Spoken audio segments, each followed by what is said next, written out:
There are three types of people, right? There are people who do things and make things happen. There are people who kind of wait for something to happen before they go do something. And then there are the people who just watch and they wait and then they wonder, how did that happen? How did that person get there? And I got to tell you, like, I don't know why you'd want to be in that second or third group. Like, go make something happen. The way to get started is start before you're ready.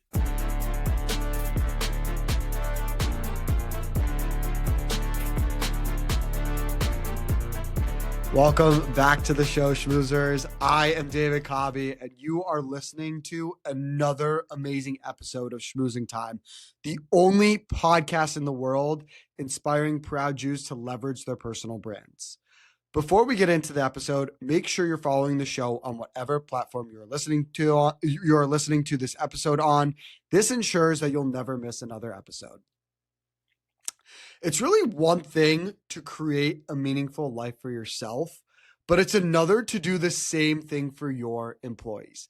My next guest has a track record of not only creating a successful, meaningful life for himself with various accolades, but also creating a work environment where employees feel like they can thrive. At one point in time, his company, Choice Recovery, was ranked the best place to work in Central Ohio, which also led him to becoming a finalist for Ernst & Young's Entrepreneur of the Year. He's a notable thought leader, entrepreneur, advisor, and of course, a proud Jew. Please welcome to this week's episode, Chad Silverstein. Chad, how are we doing today, man? Great, David. I appreciate you having me on. Are you a big Ohio State guy or not really? Yeah, of course. I went to Okay.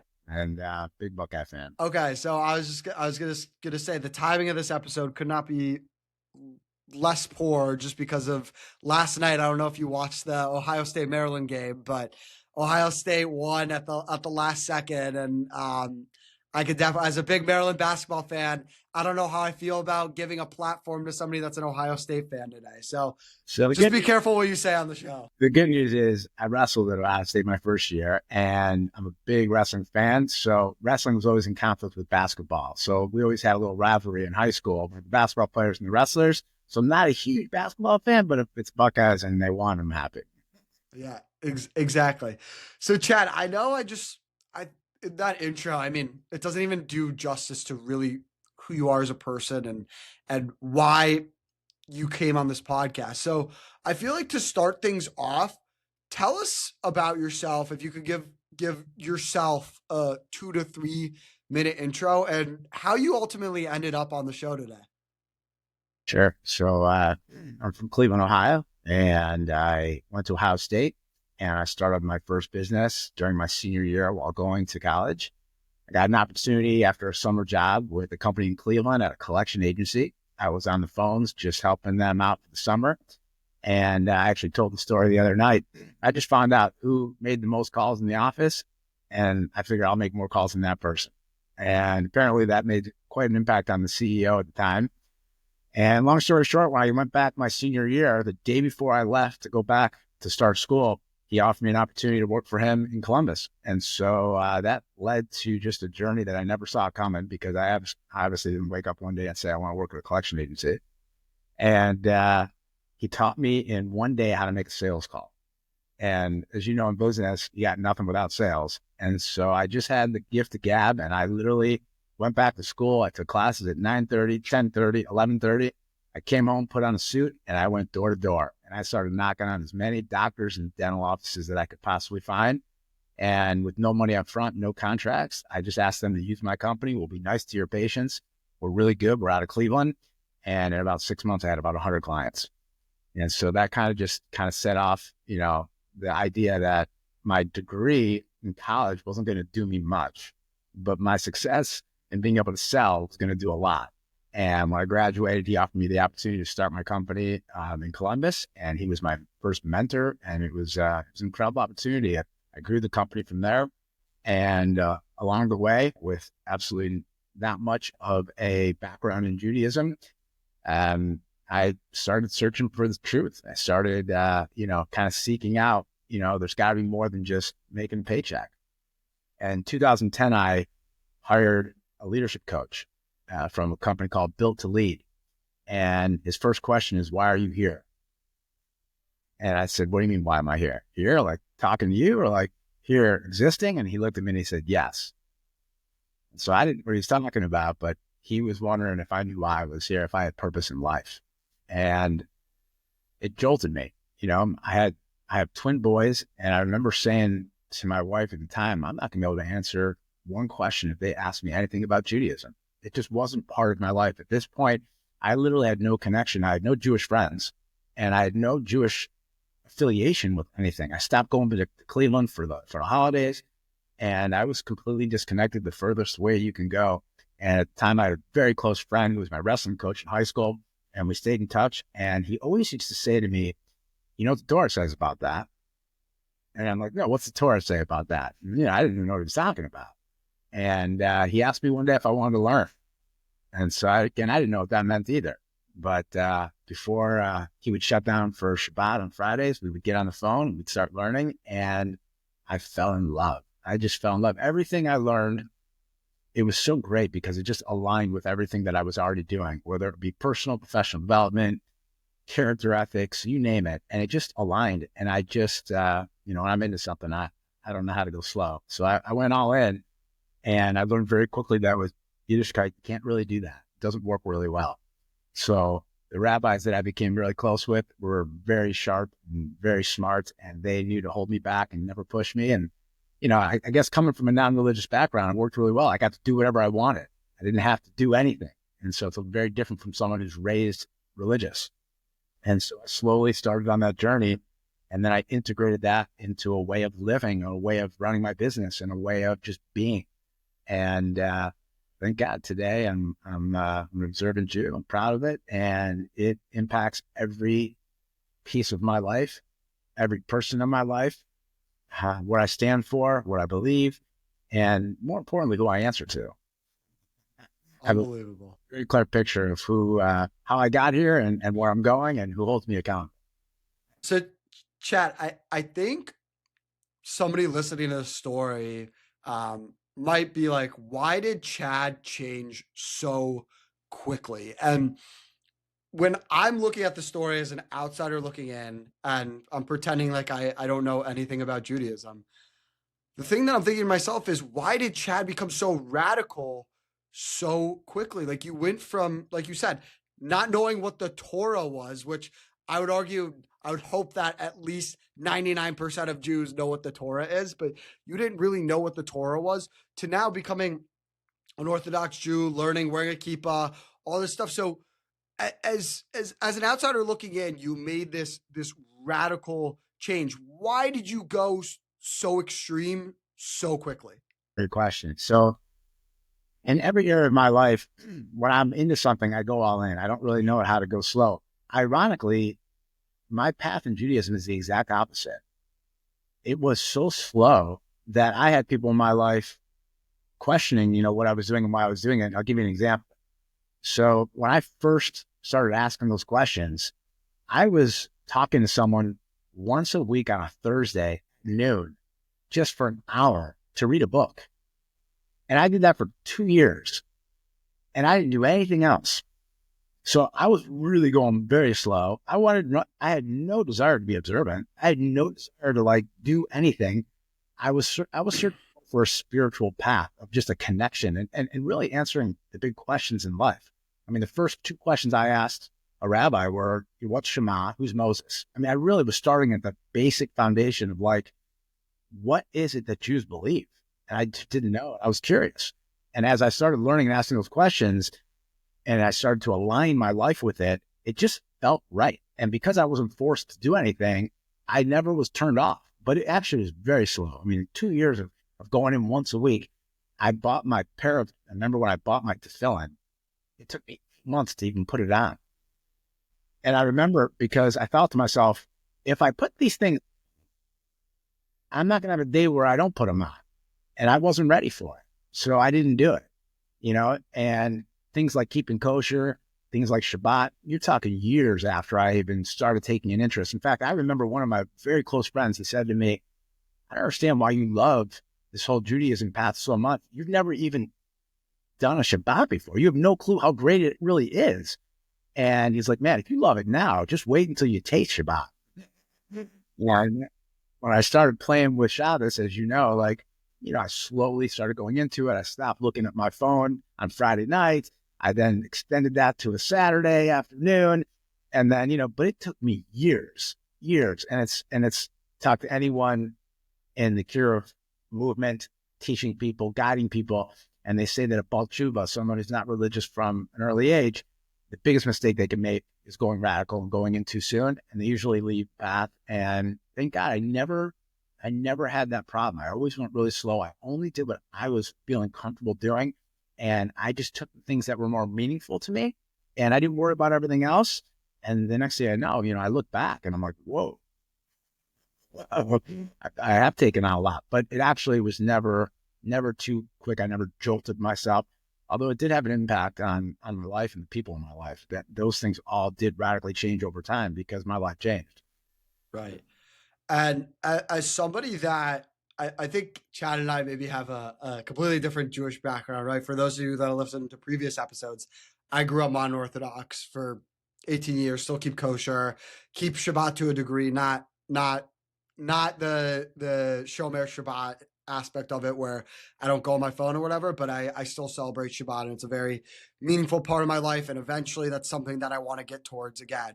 And like you said, you alluded to at the beginning of this episode that it's one thing for somebody who's already kept Shabbat and kosher to go even a little bit deeper and maybe start learning, Chumash or whatever it is to go deeper into Judaism. It's another thing for somebody who has no concept of Shabbat to come in and really go super deep into Judaism. And that's hard.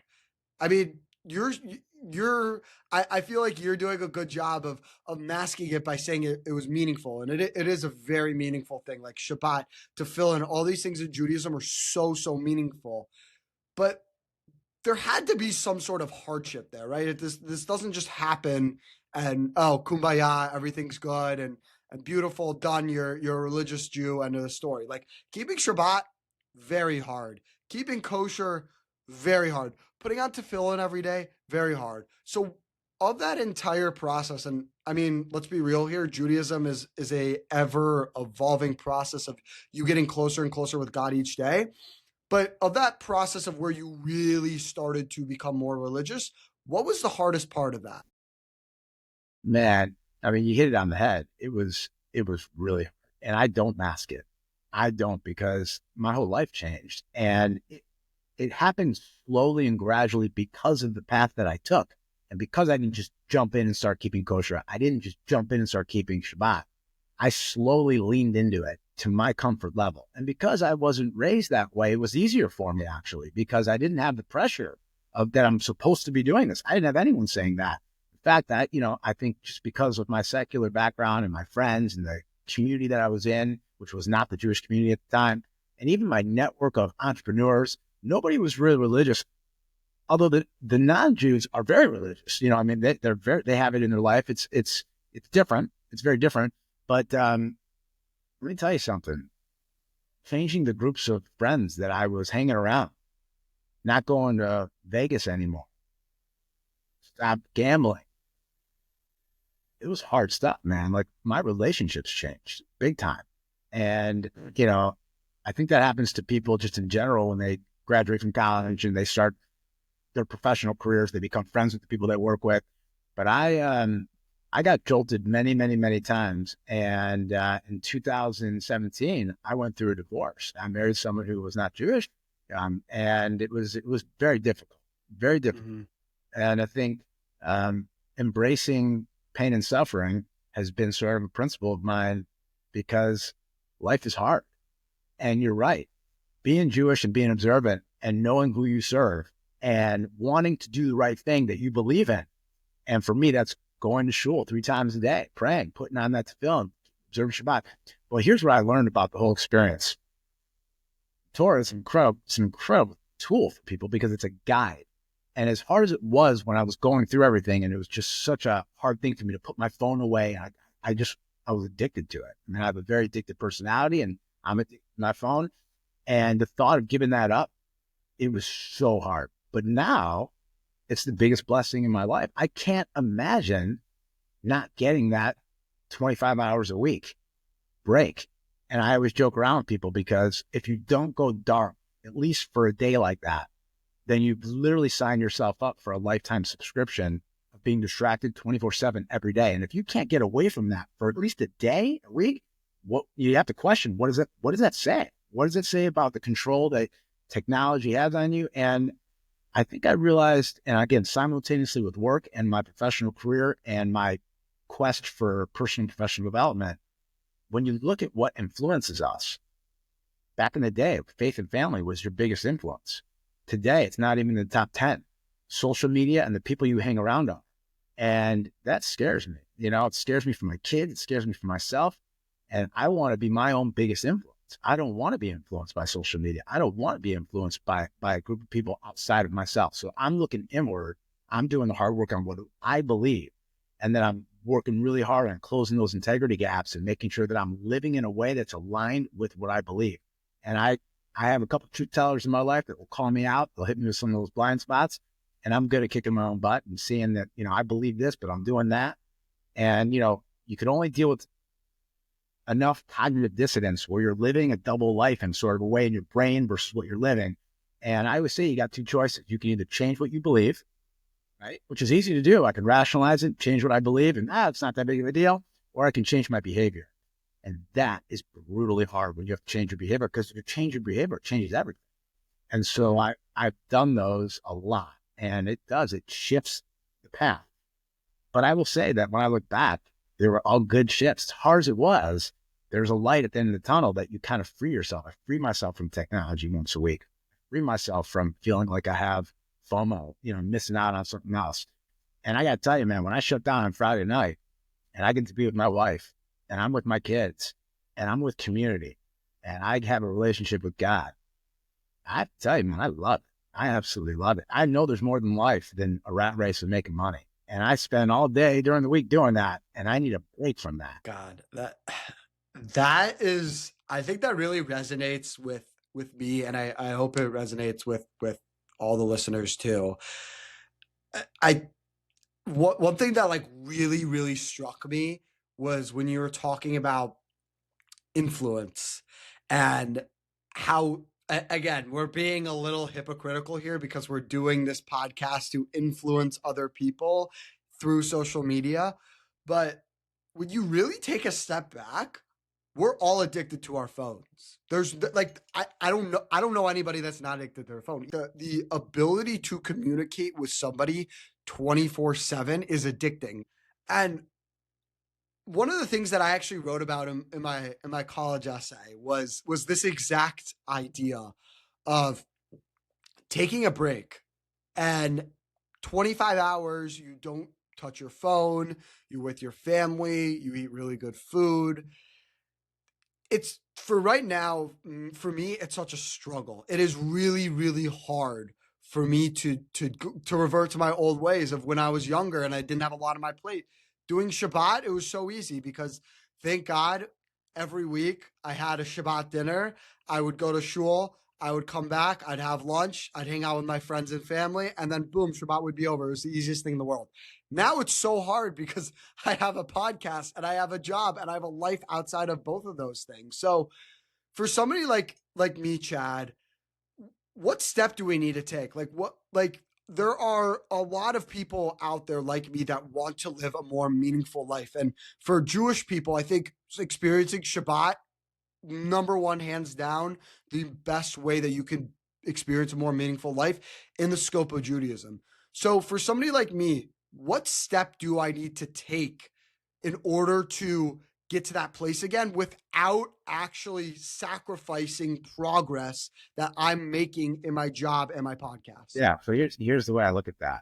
One, nobody can do it by themselves. With the tagline of my company, Built to Lead, that when I'm working with people, is that together we transform. And the one thing I know about the Jewish community, man, there ain't nothing like it. Think about this. My wife's from New York.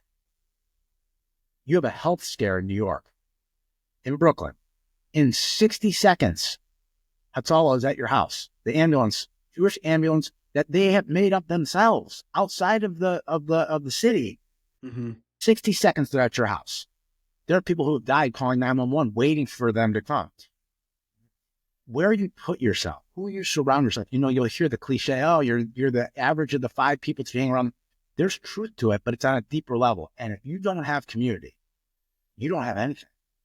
And here's what I'd say about, doing the hard work. The hard work is the inner work. It's getting the validation from within and not necessarily outside. And you have 2 choices. You can, and both of them end with just having to embrace pain and suffering. That's Mm-hmm. the truth. Because here's what happens. Either you try to fit in wherever you are and have fun. Because if you try to fit in, you're going to live a double life, because you're going to be living in a certain way to impress other people, to fit in with them, to not stand out, to just go with the flow. It's a lot easier to live that way. And it's what most people do. And it makes sense. Right. It is common sense that people would do that. The problem with that is you're going to have a hard time living that meaningful life because you're trying to fit in and please other people. The flip side of that is living in an exceptional, purpose-driven, passion-filled life, right? And if you do that, you're going to stand out. You're going to be different than everyone else. Your friends are going to look at you and they're going to go, dude, what's up with you, right? And they're not going to recognize that it's actual growth. That's a problem. So either way you cut it, right? Either you're going to try to fit in and you're going to have that cognitive dissonance and not feel so great, and know that you're missing out on just something else is out there. There's more to life than just going to work, paying the bills, buying a car, going on vacations. I mean, it gets old. I mean, I'll tell you, man, it is a rat race. And, the Torah talks about it. So all you have to do is go search for the truth. And when you're living it, I mean, I've experienced it. My dad works with me, and I was telling my dad, I look back at all my tax returns from when I first started out of college. My salary was $40,000 a year. And I looked at all my salaries and I saw them go and go and go and hit 10 times. And if you spend a lot of money, you're not going to be wealthy, because you got to make more money to spend all your money on all the things. And that's what people do. They make more money and they have to make more to spend more. And you get caught in that loop, and then you get married, and then you have kids, and it never ends. It never ends. So life can't be just about that. Most people die with a huge nest egg that they either end up giving to someone else, or they're sitting in an older age, like, what, all this money. So they're going to give it away or whatever. So that can't be the purpose of life.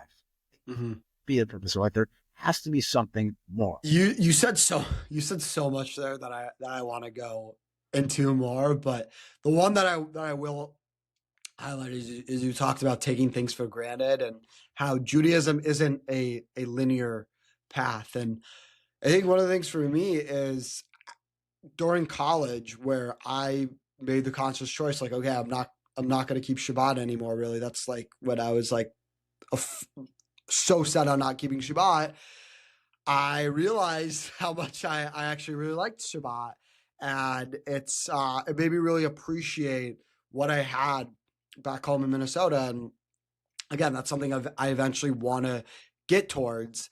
But yeah, I think one of the common themes that I see with your story in particular is you're not a judgy person, right? We were just talking about, I have a whole rant about Orthodox, conservative, reform. It all means I agree with you. It means nothing to me. And when people ask, I say, "Oh, I grew up modern Orthodox," because they know it usually means keeping kosher, keeping Shabbat in their eyes. But I guess another area of your life where I'm sure you got a lot of judgment is with your professional career and your entrepreneurial career. Yeah. You talked about how you were in college still, you're working for a collection agency, and then you were knocking on people's doors and all this stuff for it's just like, to me, you don't find people like that will go do the work and for something that's not necessarily super sexy and exciting. So I got to ask you, as a young entrepreneur, did you get judged a lot? Look, so, when I first started my business, I had no religion in my life, right? And probably for the first 10 years, I didn't. So normal guy trying to make my business work, knocking on doors, getting kicked out of offices, no. Now think about what I was doing. I was walking into dentists and doctors' offices, trying to get them to use my collection agency. And I had to give my pitch in front of the patients who are sitting in the waiting room, who are the people who are going to end up in collections that I had to go. So my thought was business, and maybe it won't answer your question directly, but we'll get back into it. But there's the story about, how hard it is to start a business. My thought from the get-go was I want to build the kind of business that I want to work in. It was easy to do because I was working in it. And I didn't like to have a boss. And I wanted to build a self-managing company where people can have the entrepreneurial mindset. But the problem was I had no experience in business, zero. I didn't go to business school. I didn't have any experience. I never started a business before, but I knew how to lead. And I was a captain on my sports team, and I had great leaders in my life and mentoring me. And I knew early on, even though I didn't use these terms, I knew what it meant to have a strong core, to know what you believe, and to go after something when you want it. And don't let other people get in the way, and either run through them or figure out ways to run around them. And that's what I did. I started hiring people in, and I started building and training a team that I could work with, not that was working for me. And I got people running through walls for me. And I did that because I was running through walls from them first. So I was building trust from the get-go, building into these young professionals, entry level. And again, I was entry level. When I first started off at that collection agency, I was $10 an hour while I was in college. I didn't get that salary until a year after, where I had, 800 clients, and I proved myself. So I think today people are expecting things to happen really fast. They expect to have this loyalty right off the bat. But at the end of the day, that's not how it works. You have to build trust. And just like in Yiddishkeit, it takes time. I mean, I have to tell you, for 25 years, never stopped building trust with my employees, because the number one thing I'd hear from everybody, I'm very transparent, vulnerable with my team, and they're not used to that, but they'd hear, I would beg my employees for feedback, beg them. They were too scared. Everyone was so scared to hurt feelings and to address conflict. And I'd hear, Chad, you don't understand. You don't understand. And I'd say, look, I don't care if I understand or not what it's like to work at those places. You don't work there anymore. You work here now. So either you jump on board, and we use this term in my leadership program called "My way is the highway," not my way or the highway. So I knew where I was going. Here's the highway. And I was asking them, come on with me, align yourself with me, and let's go. And whether you're with me a year, 2 years, 3 years, I don't care. Just give me your best. I'll give you my best. And if you find something bigger and better, I'll push you out the door, and we'll high five on the way out. And I think today you have most employers who are so intimidating, and they make people scared. They use fear, and they use power and authority as a way to get what they want. And they just don't get it, because that's like a way to get sabotaged. That's the way people are going to quit quietly or loudly. And you don't build loyalty that way. So early on, I just knew that it was about people. It's about relations. It was about building community within. And I poured myself into these individuals, and I didn't even call them employees. And I had a clear vision for where I was going. And I said, look, I'm taking you with me. And I backed it up with my actions and what I was doing. And over time, it built something really, really special. Now, you got to imagine, again, I said at the beginning, I didn't wake up one day and say, I'm going to work at a collection agency, right? And my employees didn't either. And so they were ashamed to tell people that they worked at a collection agency. So in 2013, I started a new company called Restart. And this company was meeting purpose. And what we did is I saw some story on the news. I thought it was pretty cool. This collection agency guy in Arizona was helping people. And long story short, I called the guy up and I asked him to come speak to my company. And he told me it would cost $100,000 to have him come speak to my company. I'm like, $100,000? I'm like, I don't think so. I said, but maybe can I just pick your brain and talk to you about like the ideas that I'm having? And he said, sure. And it landed on me wanting to help people find new jobs, because the number one thing we heard from people were they were struggling because they either hated their job or they weren't making enough money and they were in debt. Look, I had 10,000 clients. They were turning over anywhere from 80 to 100,000 people a month in collections. And if you ask anybody if they care about their credit, they're going to say yes. But when you get in so much debt and you're struggling so much financially, you just give up. You're just like, you're done. So I was in my leadership practice one day with my leadership team, and one of my employees said she had a vision. She wanted to change the world, change people's lives. Mine was change the perception of collections. That was my aim. Change everything we did would change your perception of what you think of a collection agent. She wanted to change people's lives. So long story short, I came into her office one day and I said, you're no longer a collector. You're a consultant, and I want you to help people find new jobs. And it was a really weird thought. Here's a collection agency calling you up saying, hey, David, I see that you're in collections. I see you're unemployed. Do you want us to help you find a job? And people were like, it was weird, right? She came to me after the first day and she was like crying. No one wants my help. I'm like, really? I was shocked. And, I was so close to the business, I didn't quite get it. And I said, keep trying, keep going. And she found some lady who wanted her help, and she poured herself into this lady, and she got this lady a job. And I got to tell you, man, I read the love letter that she sent my company, and half my company was crying when they heard it. And the next day, there was about 100 referrals from the collectors saying, help this person, help this person, help this person. And we became a collection agency that wasn't known as a collection agency. It was not our identity. It just happened to be what we do. And so using innovation, collaboration, creativity, and by the way, not doing it by myself. I was doing it with my team and giving them the keys to run with their ideas, not shutting them down. And we became a national outlier. We're the only collection agency in the country that were helping people get jobs so they can pay their bills and get out of debt. And I got to a point where my entire office was wallpapered with these love letters. And it was like my scorecard for significance of like, when I was having a bad day, and trust me, in the collection industry, I got class action lawsuits. I was sued so many times by attorneys who were looking to just pick us apart.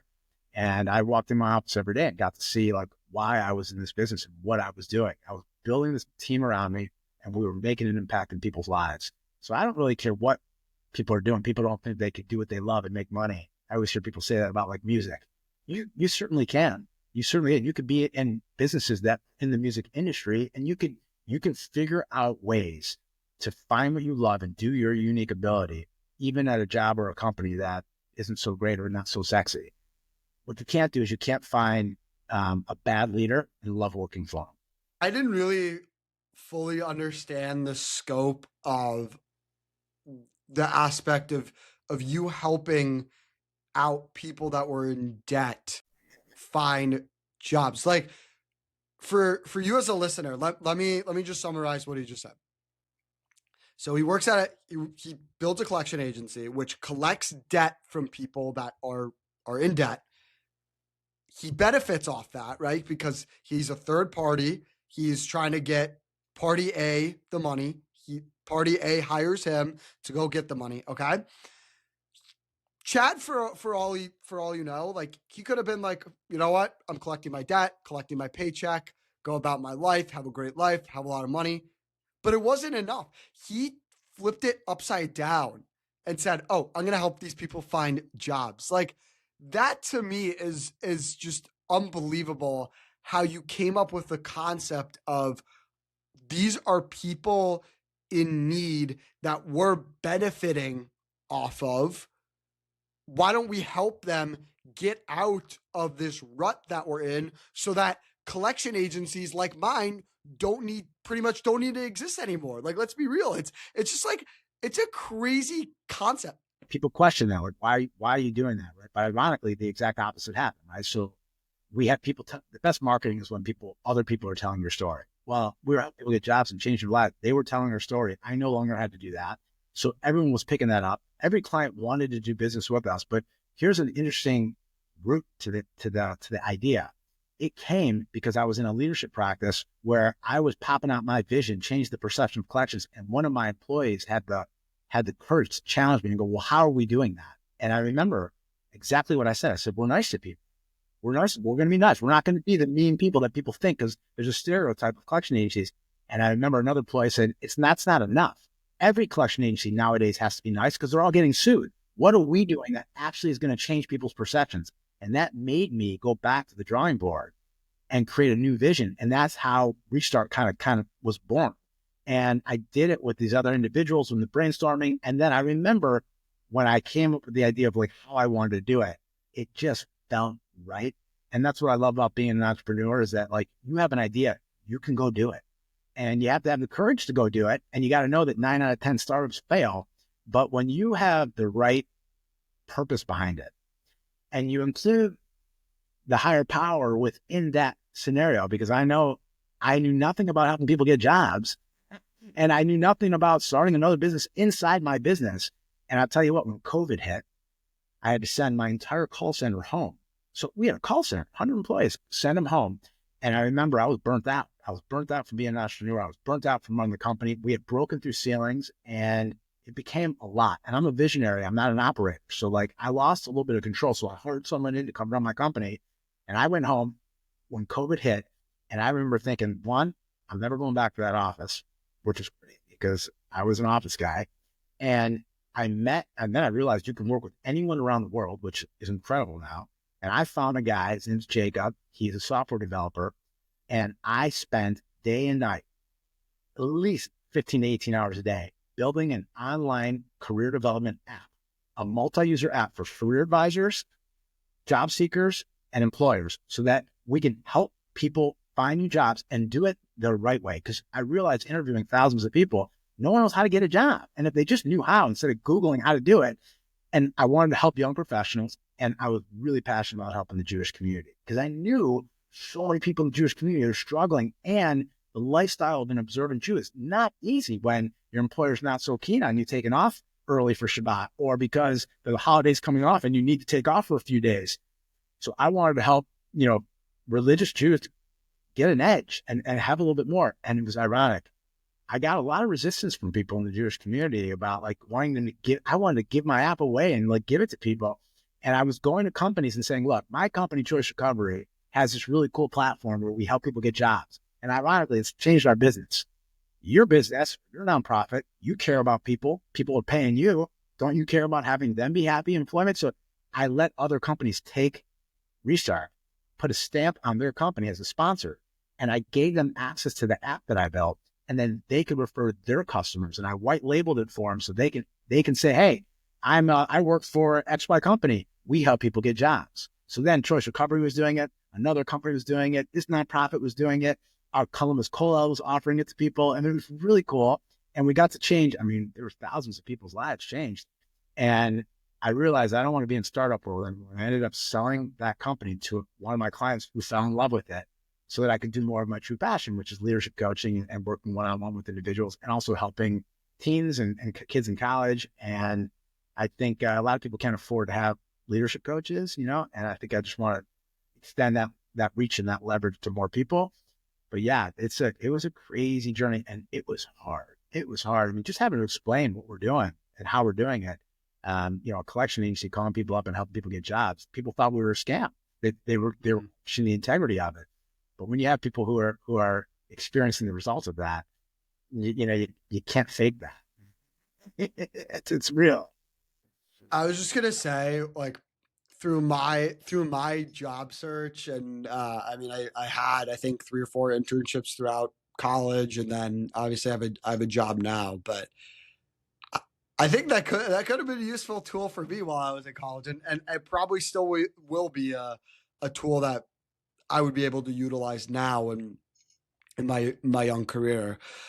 But It's it's sad because people think they're going to college. Like I was talking to these kids at Ohio State the other day. They told me it costs $60,000 a year out of state to go to Ohio State. If you're in state, $25,000. And I was thinking, that is unbelievable. Every entrepreneur that I know, and I have no exceptions to this, and I don't like to say all or never, they don't care about the diploma. They don't care. All they care about is that someone has what we call in the EOS world, GWC. They get it. They want it. They have the capacity to do the job. They need someone who can do the job and fill that role. And you want a culture fit. You want someone who's going to fit in and make the culture better, because people want to work around great people and they want to share a common goal. And that's important. And the diploma these days, especially now with how everything's changing, it doesn't mean as much unless you're in a specialty and you need to graduate with something to be a doctor. That's different. But just in general, you got to question why you're going to spend all that money. And I got to tell you, on the collection side, seeing student loan debt, you're signing up for decades of losing hundreds of thousands of dollars. And I got to tell you, the experience right now and what you can do with AI. I ran into a kid the other day who is really good with these AI tools. And now think about how crazy this is. If you're an entrepreneur and you run a business, okay, and you pay someone a couple $100,000 a year because they've been your chief executive of marketing for the last decade, and they're great. Well, marketing has changed. And if you can get a kid coming out of college who knows how to use all these cool new AI tools, who can run circles around the person who's been doing it for a decade, who has to unlearn what they've learned, which is not easy to do. And you can pay them 40 or 50 grand compared to 200. What do you think the entrepreneur is going to do? So I met a kid who actually got really good at building websites. He was building websites for companies and sending it to them as his resume, saying, hey, David, I don't know if you're looking for people in marketing, but I made a website for you And he built the dude's website based on the guy's current website that looked nothing like what this kid created using AI tools. And he got hired at a company. Like, how genius that is, right? Like, you can do that now. And I think kids right now are so scared they don't know what they're going to do, but you're in the best position in the world if you're a young professional right now, because there's so much good change and we've never had access to what we have access to right now.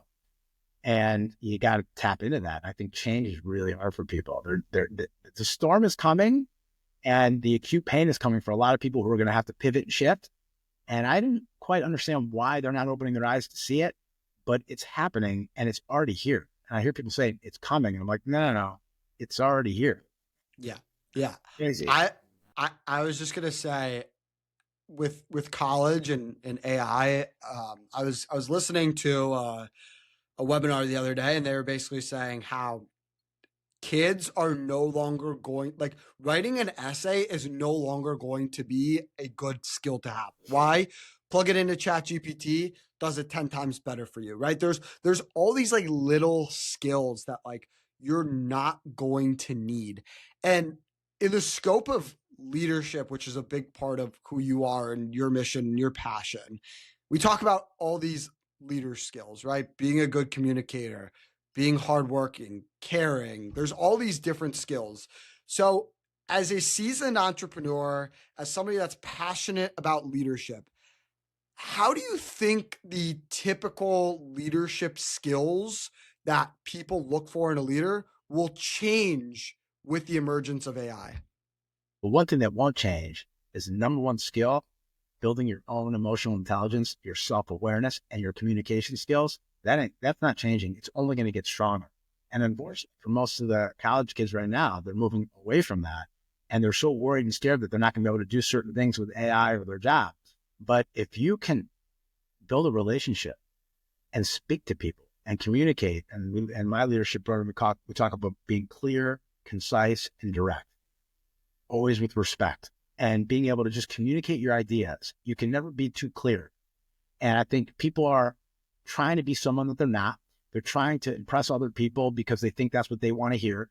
And what they miss out on is that you just being you, and by the way, figuring out who you are is not easy, but being very clear who you are and what you believe, and then kind of living that out. People respect that. They may not agree with you, and your strength might rub people the wrong way because you can come off arrogant. But your confidence in who you are, that's extremely important. And I believe that the biggest skill you can have is figuring out what skill you have. Think about this. It's incredible. So there are 8 billion people around the world. There's no other person in the world that's exactly like you.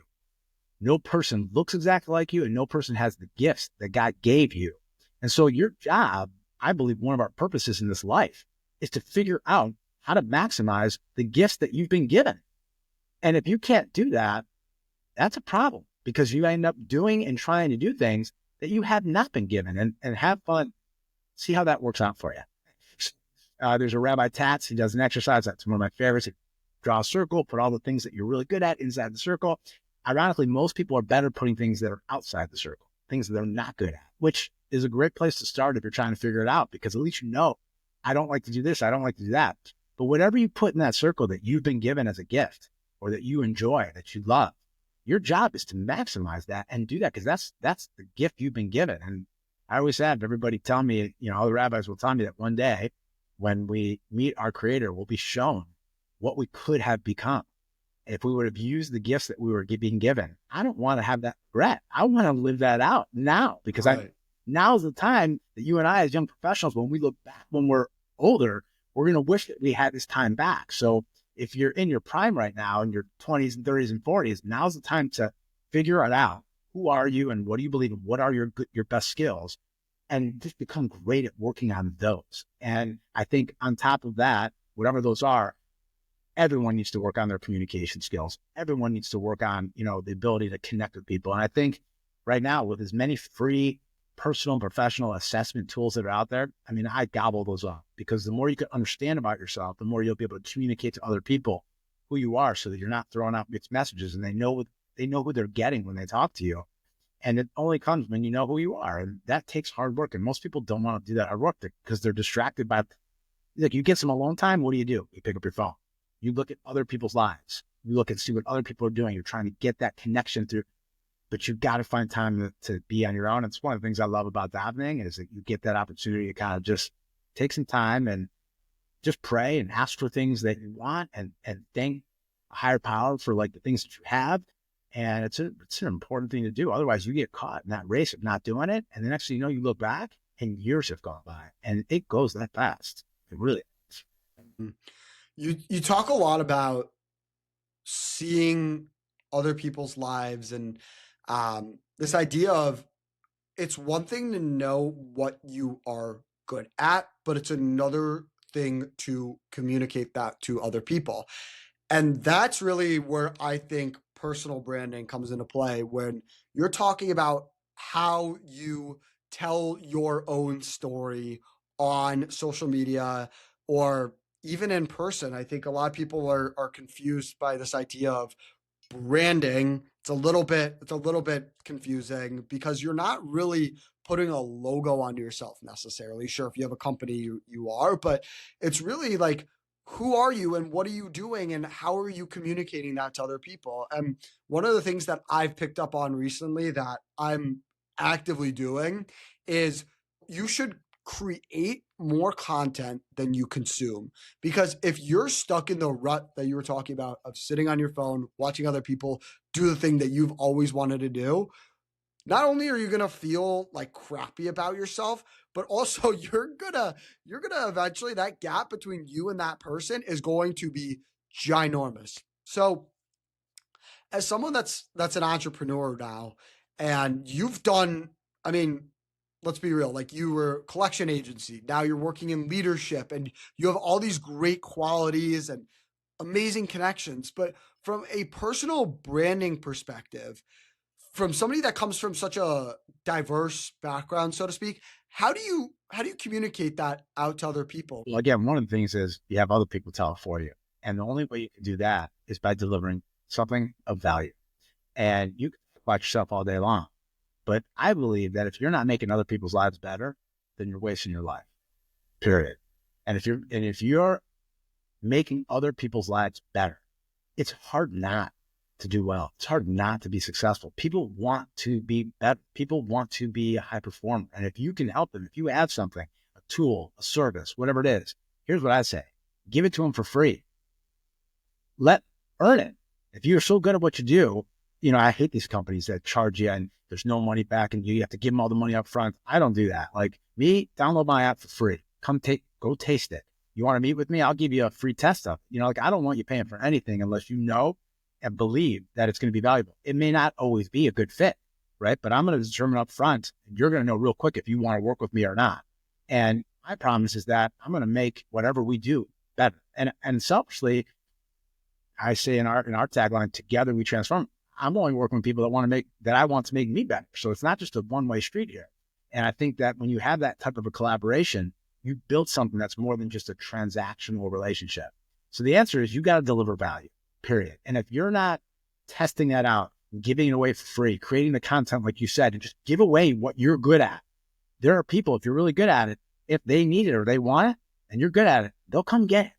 It may take time. There may be different strategies that you can take, but at the end of the day, if you don't have anyone paying you for it, then you have a hobby. It's not a business. When you have someone writing checks and they're paying you, now you got a business. And how do you get there as a young professional in college? Well, you have 1,000 ways to get there. Go give it away, go test it, and go figure out what people want and what they need instead of getting stuck in your own head thinking, this is what I think they need, because that doesn't mean anything. And when you can deliver it to people and they benefit from it, they'll pay you. It's not that hard. You don't have to read a book a week. You don't have to journal. You don't have to have a coach. You don't have to do anything. What you need to do is actually get up and go do something. There are three types of people, right? There are people who do things and make things happen. There are people who kind of wait for something to happen before they go do something. And then there are the people who just watch and they wait and then they wonder, how did that happen? How did that person get there? And I got to tell you, I don't know why you'd want to be in that second or third group. Go make something happen. The way to get started is start before you're ready.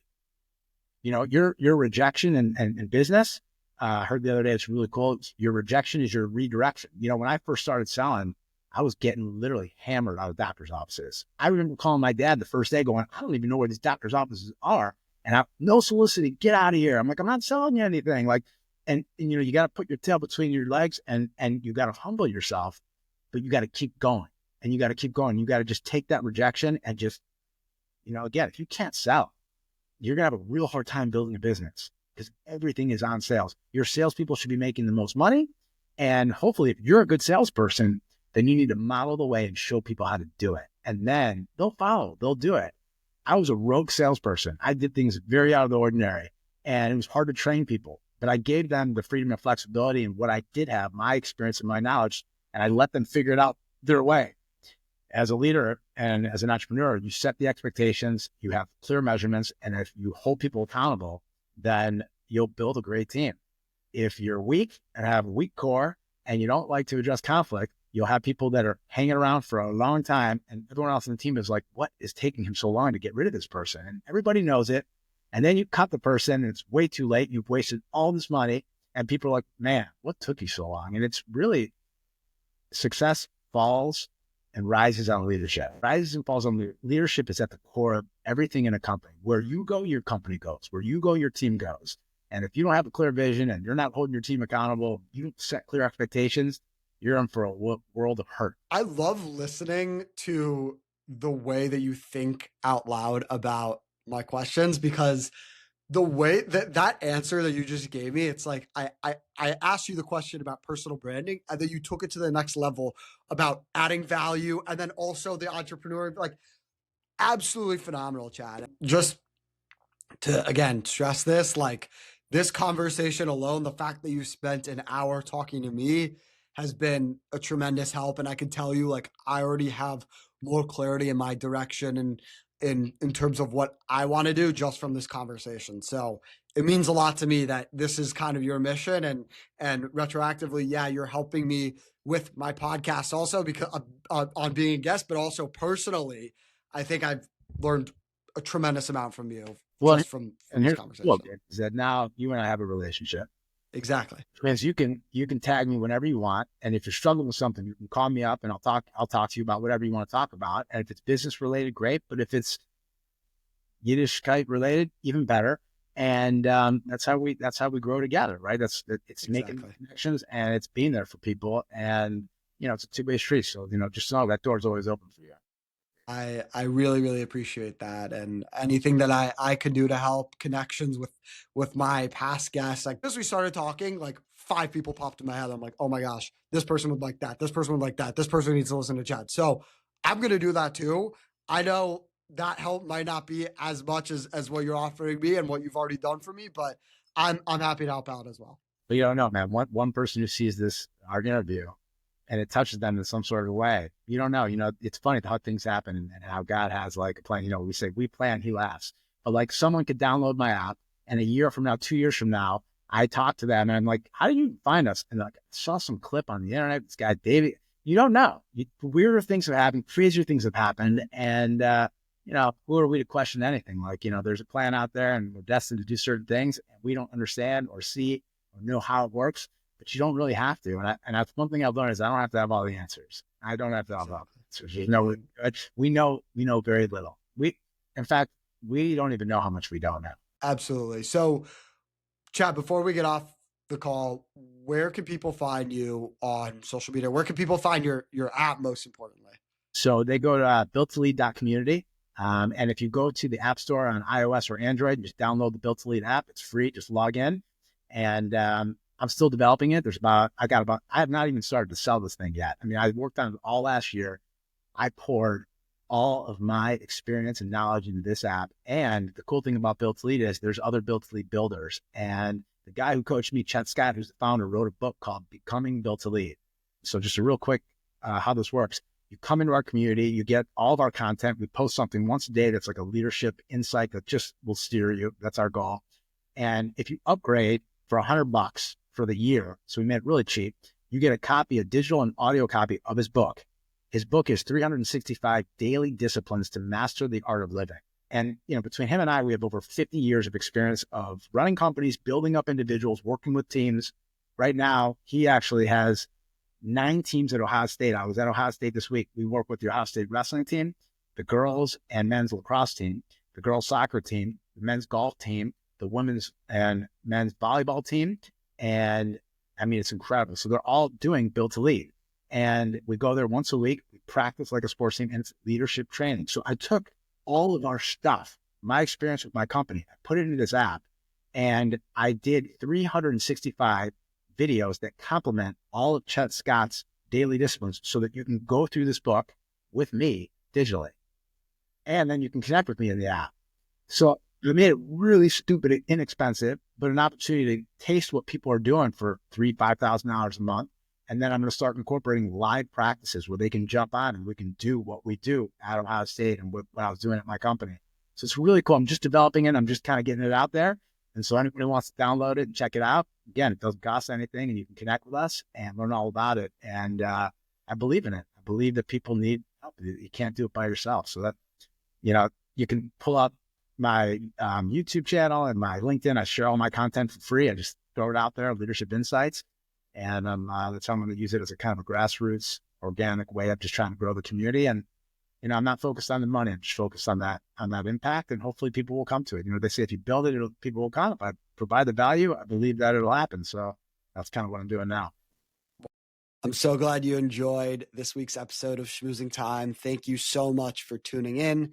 In addition to sharing this episode with someone, make sure you follow on Instagram, TikTok, Facebook, and YouTube Shorts. Also, make sure you're following the show on Apple Podcasts and or Spotify. Till next time, keep schmoozing.